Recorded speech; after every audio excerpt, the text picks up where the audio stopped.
Hey everybody, welcome to more socialization. This is the third part of three, but maybe four, where we talk about socialization and gender socialization. And so we're going to talk about some of this in Zoom, or we have, but this is kind of involved. So I have a feeling we're going to have to break into two parts. It's going to be a four-part series on socialization. So when we talk about socialization, just to remind you, we talked about how socialization works, role models, sanctions, our five socialization agents that role model and sanction us, although media is a little weird. And the notion of creating, socializing ourselves to these social constructions, of which one would be gender. So when we talk about gender socialization, the first thing we have to sort of separate is the difference between biological sex and gender. Biological sex has to do with your chromosomes, or traditionally, since it's only in the last 100 years that people have even known that chromosomes exist, what's going on between your legs, your genitals. So think of a baby being born, and the doctor looks at the baby, pulls the baby up, and says, "Congratulations, you are the proud parent of a baby boy or a baby girl." So we start with this notion of binary, the notion of the binary, which is something we have to deconstruct because it also is a social construction. Notice that you're on one side of the line or the other side of the line. Now, right off the bat, we have to get over the notion that biological sex is a binary, either one or the other, because there's two things here. First of all, there are a lot of babies that are born intersexed, meaning they're born with elements of both genitals. Um, Roughly 1 in 1,000 live births are intersexed, and what happens is the doctor reads that as a birth defect, snips off the penis, and declares that the baby is a healthy girl.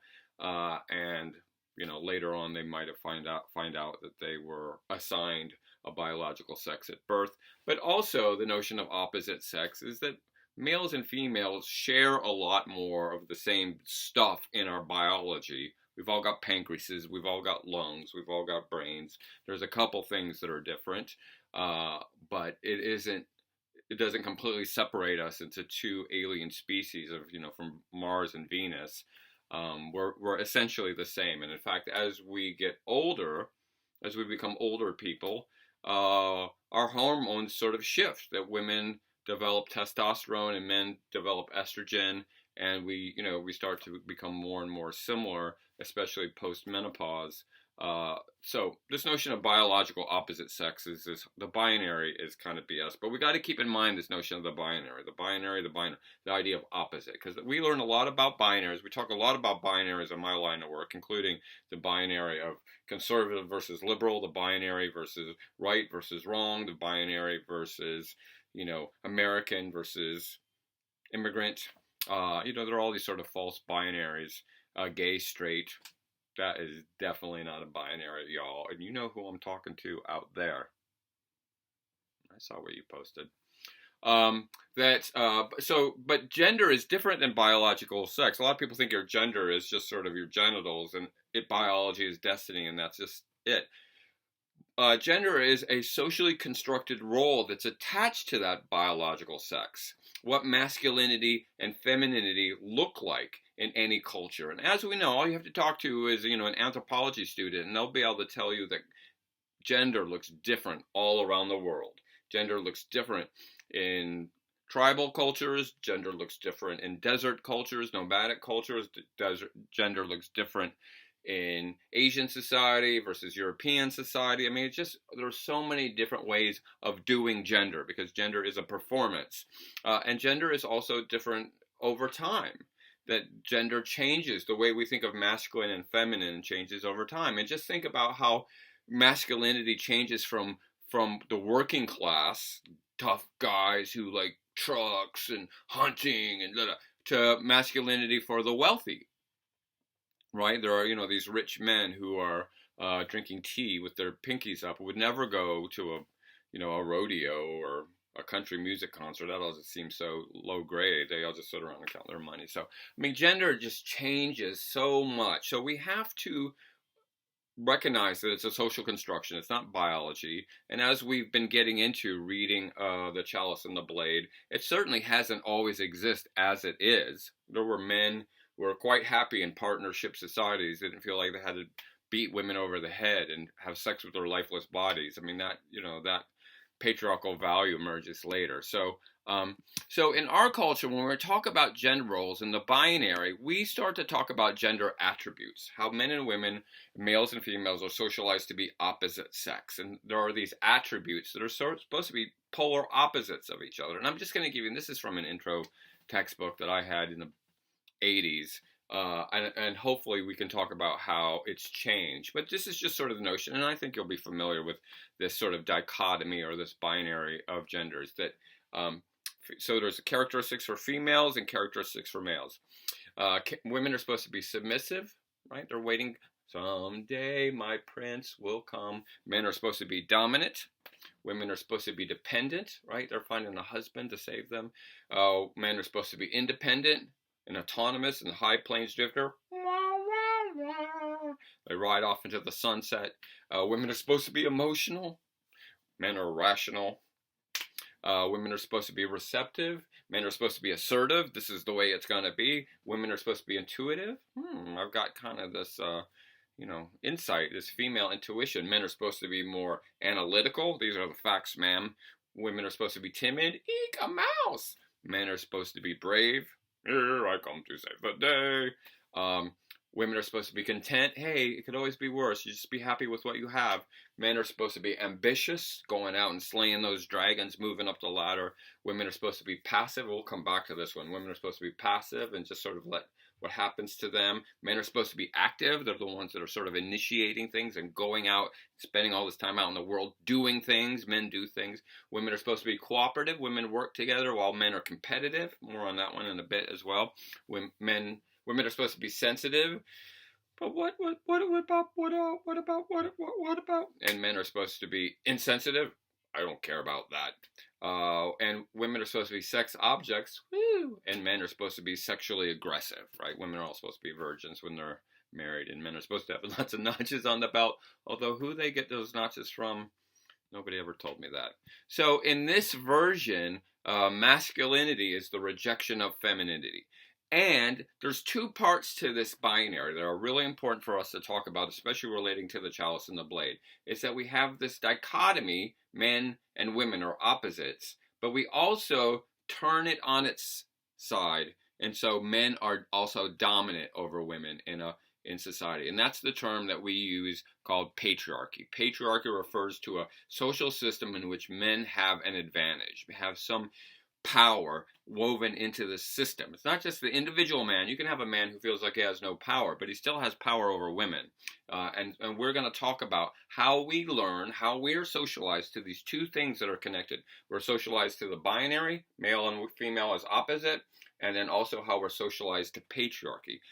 It's a man's world. And so in doing so, we have to talk about these roles that we learn. And of course, as we've been talking about in Iceland, patriarchy is not universal, but we certainly learn it in 2020. We certainly learn the value of patriarchy, and it's got its cold hand around the throat of any notion of equality. It does not want women to have an equal stake in society. It wants to maintain male power. So what I wanted to do today is just go through our 5 socialization agents real briefly and learn and talk about how we socialize, how we socially learn about the binary and patriarchy. So of course, the first primary socialization agent is the family, right? The family. And if you think about the family, what's the first question when a baby's born? Right? The first question when it's a baby, not is it healthy? Does it look like the dad? Does it have all its fingers and its toes? The first question we want to know is a boy or a girl, right? We want to know, is it a boy or a girl? Because that immediately sets it on a path, a pink path for girls and a blue path for boys. I had a friend, I was at the birth of his son, and the first thing he said is, my little football player.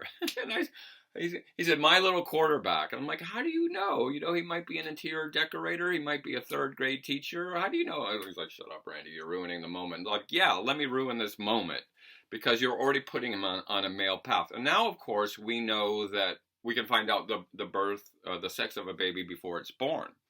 And in societies, I mean, think about how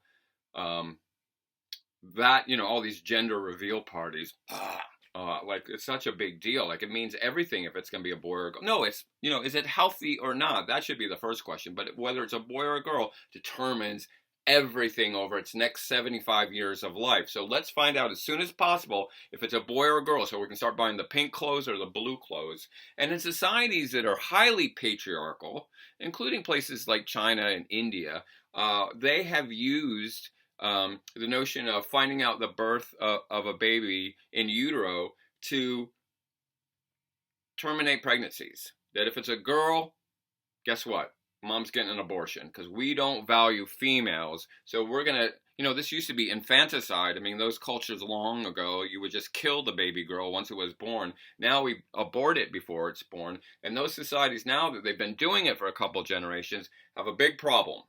Because there's a lot more dudes than there are women, right? And all these guys want to get married and there's no women because they've aborted all these female fetuses and now they've got a problem. And they turn to the sex industry, which is a form of sex trafficking, and they're getting mail order brides that are shipped in, from other places who have been trafficked as slaves to fulfill this patriarchal mission that women are devalued. So right from the start, right when a baby is born or before, if it's female, it's devalued. I tell the story of when we went to go get the ultrasound of our baby when we knew we were having a baby. We were so excited, and I was really, we were both really hoping for a girl because you want to raise good warrior women in our society. And I think I may have told this story that when we, found out we were having a girl and we were just so happy, the nurse who was performing the ultrasound said, "Oh, I'm so glad to hear you say that. There were so many couples where the guy is angry.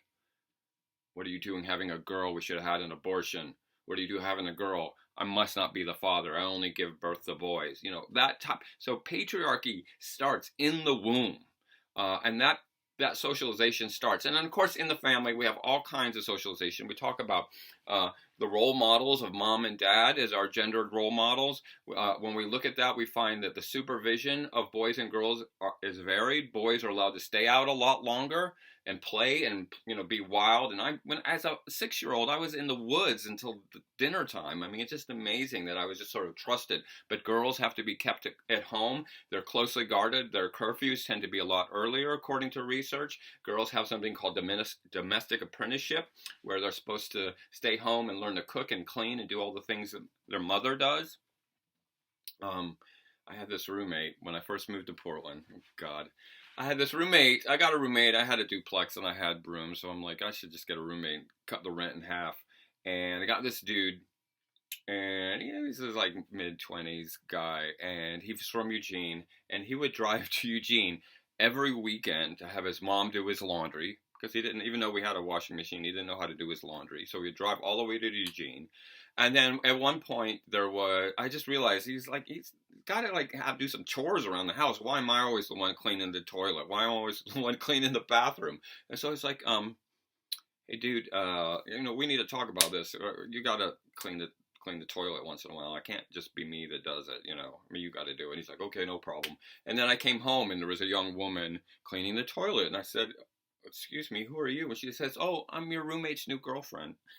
He went out and got a girlfriend so he would have a female to clean the toilet because that's women's work, right? That is something that he learned early on and that I hope there's lots of examples of that not happening here. Also, when we think about toys are very gendered. Oh my gosh, think about how girls play with dolls, boys play with dolls called action figures, and Barbie dolls give one message and G.I. Joe gives another message. I mean, there are all kinds of sports things that are aimed for boys. I had a toy machine gun and all kinds of like Dream Date and baby dolls and stuff that are for girls. And toys are just incredibly gendered. And it's really challenging raising a girl to try to help her see that their toys can be gender neutral. Like Cozy is way into Legos, and that's awesome because I was way into Legos. But when I was a kid, when I was her age, the girls got a toy called the Easy Bake Oven. The Easy Bake Oven. I'm going to include a couple links below of commercials of the Easy Bake Oven. Man, that was for the girls, right? The boys knew who was baking the cookies so they could show up when the cookies were done, but that was girls' work. And so we learn a lot about these gender roles in the family. One of the big ones is about emotionalism. How to be emotional. That girls are supposed to be emotional and cry and show their emotions, and boys, you're crying like a girl, son. Suck it up. Don't cry. You're crying like a girl. Like boys are supposed to just be stoic.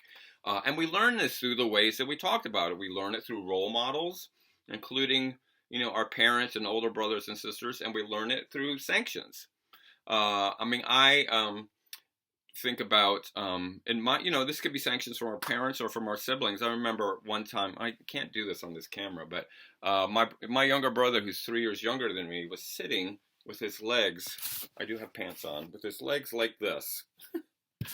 And you all know that men are supposed to sit like this. Oh my gosh, that is so inappropriate.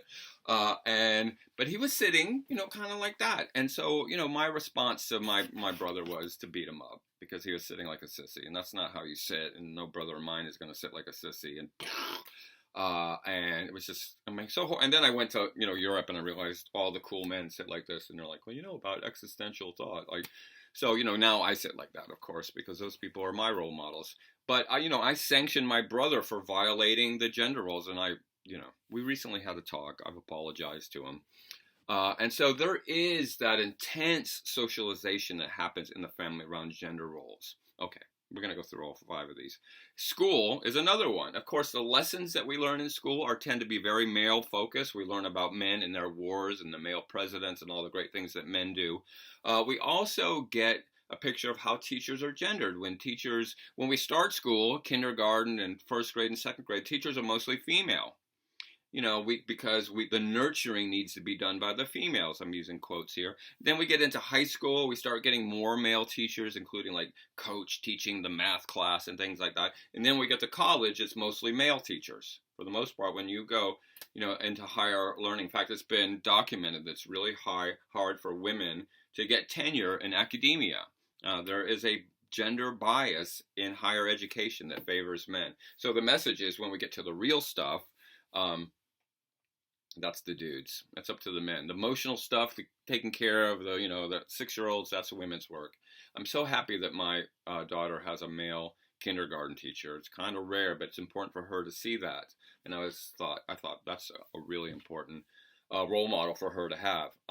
We think about, in school, what about sports? Sports is such a big deal in school, and there's such a celebration of male sports. It's changing because of Title IX, but when I was in school, the Fridays in the fall was always pep rally. We would get out of class because learning ain't that important compared to football, to go to the pep rally to celebrate the male football team, and there was no female equivalent of the male football team, so we all got out to cheer the guys on the football team, and there were women involved. The women were the cheerleaders, right? They were there to support the guys because guys depend on women approving of them. That's a female's job, is to approve of men. That's the message that we get in high school about the cheerleaders. Their job is to show the men they approve of them. Now, I know there's a cheer sport. I've seen the show. And there are males that cheer. But traditionally, we're talking about females as cheerleaders supporting the male sports. Even the way we track students, boys are supposed to be better at math, girls are supposed to be better at art, and we put them on these what are called tracks. In my school, and this is, Georgia in the late 70s, 1979 to be precise, the boys took shop class to learn how to change a carburetor, and the girls took home ec, and home ec to learn how to bake and sew. Basically, that's what it was. How to take care of your home. Because I was a little bit of a weirdo, I took home ec. Because I was like, I want to be where the ladies are. Of course, I didn't really have any game, but in my mind, I would have some awesome game. The one dude in the home ec class, and I got so much hell from my male friends. What are you doing, Blazak, in the home ec class, learning how to make cookies? I'm like, yes, and I'm eating the cookies with your girlfriend. They were like, huh? So home ec rocked, but there was a real price to pay as a male taking that home ec class, just like there would be for a female taking the shop class. So school, we could go on and on about school and the messages that we get. Just think of all the male administrators in schools that send the message that, things have to be run by men. again, these things are changing, but not fast enough. So religion, as a socialization agent, religion is a huge one. Religion is a huge one, as we've been talking about, because what is the impact of having a God that is gendered? Mary Daly once wrote that if God is man, then man is God. So, men have created a God, have socially constructed a God that looks like that. This is not whether God exists or doesn't exist. I'm guessing that if God does exist, it does not have a penis. Just a hunch that I have. And I think most religious people, including, real God-fearing Christians, would also, when they think about it, like, God probably doesn't have a penis. Circumcised or not circumcised? Who did it? Did he do it to himself? Does he have a belly button? Right. But there is a real impact of that notion of the male God, which is why we're reading this book, The Chalice and the Blade.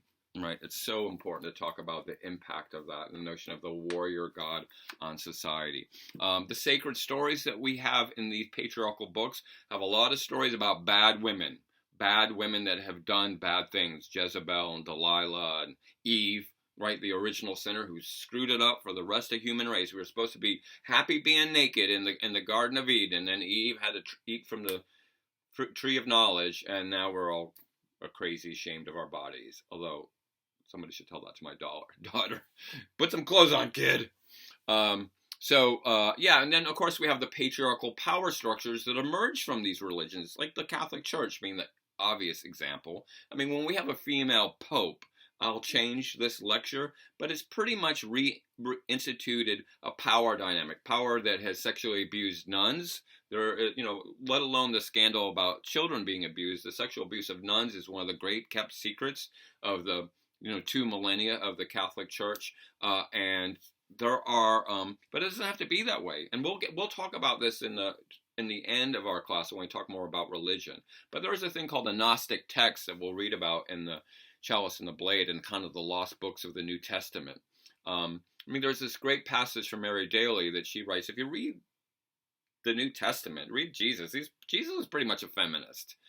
Love your neighbor, turn the other cheek. Like, that's not macho warrior stuff. That is, be loving. But that message got taken over by a very patriarchal institution. So the chapter of her book is called Jesus was a feminist, but so what? Look what was done in the name of, if you read it, he's kind of a liberal dude, liberal socialist. Jesus is kind of like Bernie Sanders. Or was Bernie Sanders like Jesus? I get them mixed up all the time. And so, anyway, there's all these patriarchal themes in religion that we learn, including that women are supposed to be virginal. The Old Testament says a woman who's a virgin is worth this many shekels, and a woman who's been touched by a man is worth this many shekels. There's also rape in the Old Testament, and stoning of women, and on and on and on and on and on. So, that's why we're reading this book. Then we talk about peers. So as we mentioned before, the sanctioning of religion is heaven and hell, pretty powerful. I want to say one of the things. I just noticed this. See this right here? I should be like, I'm flashing my tattoo. This is a symbol from ancient Crete of God. This is the Greek. I've never done this before, showing my tattoo there. That's the Greek symbol for knowledge, and this is the ancient symbol of God from Crete, which is the male and the female half of the whole deity. The God is non-gendered and encompasses both male and female. If you ever see that, that's where that comes from. Like, what does he have on his arm? I got this after reading The Chalice and the Blade. My one tattoo is from The Chalice and the Blade. I'm sharing an intimate moment. And then also this T-shirt is the Portland Thorns, our great women's soccer team. Because the other team isn't the soccer team, it's the men's soccer team. This is the women's soccer team. And those are the Beatles, but they're not the real Beatles because the Beatles are in another universe in Pepperland. Religion. And then, peer sanctioning can be really powerful, right? Not being accepted or being rejected by the group. So here we have a lot of homophobia. I have my diversity students read this wonderful piece written by this professor who's at U of O called Dude, You're a Fag, about how males will police other boys for not performing the appropriate masculinity, but they're whatever, they're wearing pink, or they're listening to the wrong music, or they're dancing with their hands in the air, they'll say, dude, you're a fag. Meaning, not, it doesn't have anything to do with homosexuality. It has to do with, hey, act like we're defining what maleness is. So peers can be really powerful. And in here, when we talk about the gender attributes, when we talk about being versus doing, this is where this really comes in heavy. That boys are supposed to be active and girls are supposed to be passive. So girls are supposed to be sweet and cute and pretty and attractive to boys, and boys are supposed to be very action oriented. We play with action figures, and you're playing sports, and you're going out and conquering the world. And boys are supposed to be more out in the world acting, and girls are supposed to be being and focused on how sweet they are, sugar and spice and everything that's nice.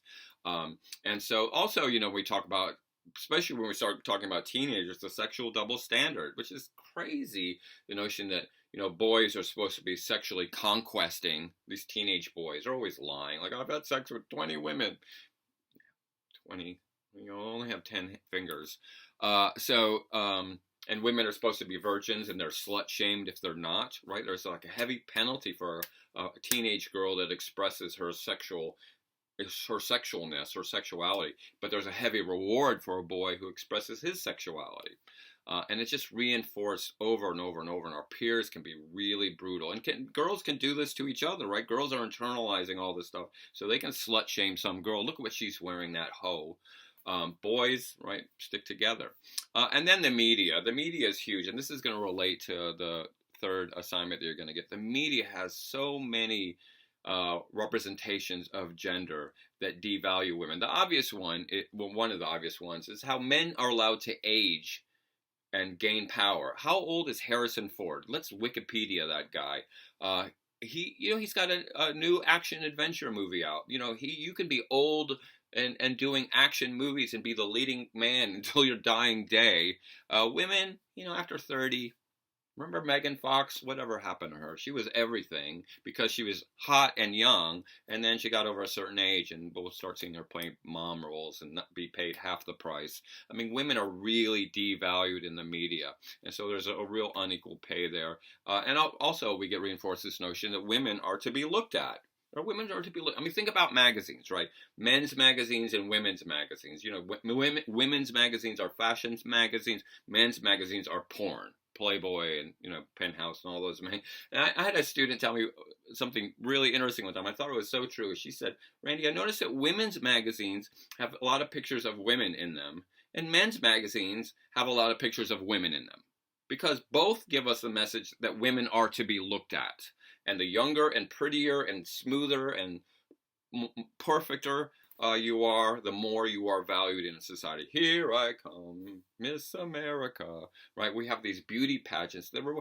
I know the Miss America pageant is still the leading scholarship money, a source of scholarship money for women, and until very recently was a bikini contest. I think they finally were like, all right, it's 2020, we got to get rid of the bikinis. But it's pretty much, you have to look a certain way to be Miss America, right? There's a lot of amazing women who would never make the cut of Miss New Jersey because they don't fit the social construction notion of beauty. No matter how many, underprivileged children they feed with their bodies. And so we have this, and so in advertising, there's a real good example of this socialization that when we hear an ad and we need a voice of authority, this car goes from 0 to 60 in 2.3 seconds. It's a male voice. But a female voice is meant to set the relationship and how it'll make you happy and it'll help you get friends. And, just the way we hear male voices and female, again, these things are changing, but there's just such an orientation of this. And of course, in the media, one of the things we could spend forever talking about is pornography.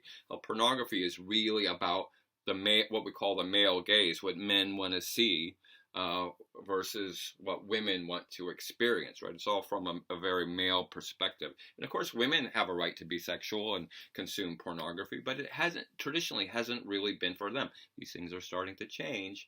But it's usually been all about the sexual climax, if you're watching a video, or the perfect woman airbrushed to death on the hood of a car or couch or something like that. And so all these socialization agents, socialization gives us this sense of normality. It feels very normal to us because we're getting it. We're getting it from some sanctions over here. We're getting some role models over here, and it's just seeping in onto our brain from the day that we're born. And so it feels very natural. Gender feels very natural. If you see someone who's transgender, it might throw you for a loop. Like, well, why aren't you doing the thing that you're supposed to be doing? Because your brain has been socialized this one way, and you see something the other way. I mean, I'm somebody who, I've been socialized in this world too. And when I see a man wearing a skirt, which can be very comfortable, I have to think, okay, well, that's okay. Let him wear a skirt if he wants to wear a skirt. My wife gave me a drag makeover for one of our videos that we do. God, I'll put the link on here. It was so weird for me. It was so weird for me to be in makeup. And I don't make a very attractive person in makeup in my mind that's socialized. Some people might think I was beautiful. But it's just, it feels so ingrained. So when we try to deconstruct it or point out, hey, this is all an illusion. We just learned it. It's not real. Maleness and femaleness, masculinity and femininity are just these roles that we learn to play. People, respond very emotionally. They're very challenged. Just think about the backlash against transgender rights, transgender bathrooms. These people, can't get over the fact that gender is a socially constructed concept that we play a role by, and, we get to decide what gender we want to be. It's just like they freak out over it because that socialization is so inborn. Okay, this is part one of these 5 socialization agents. Part 2, which is going to be another video, is how is this thing called patriarchy maintained? How do we maintain? We've come a long way, baby. I mean, we've come a long way. Women, have got Me Too and have got Oprah and have got some pretty powerful things. Women might be a president of America someday. But how does this thing maintain? How does this thing that Eisler calls the dominator society keep going into the 21st century? She wrote that in 87, right? She probably was like, oh God, it's 2020 and we're still dealing with the same patriarchal bullshit. So in the next section of this, part 3, part 2, we're going to address that question about how patriarchy is maintained. But you've got a good 30 minutes there on gender socialization that should carry you a little bit farther. Okay. Thanks, everybody. Peace.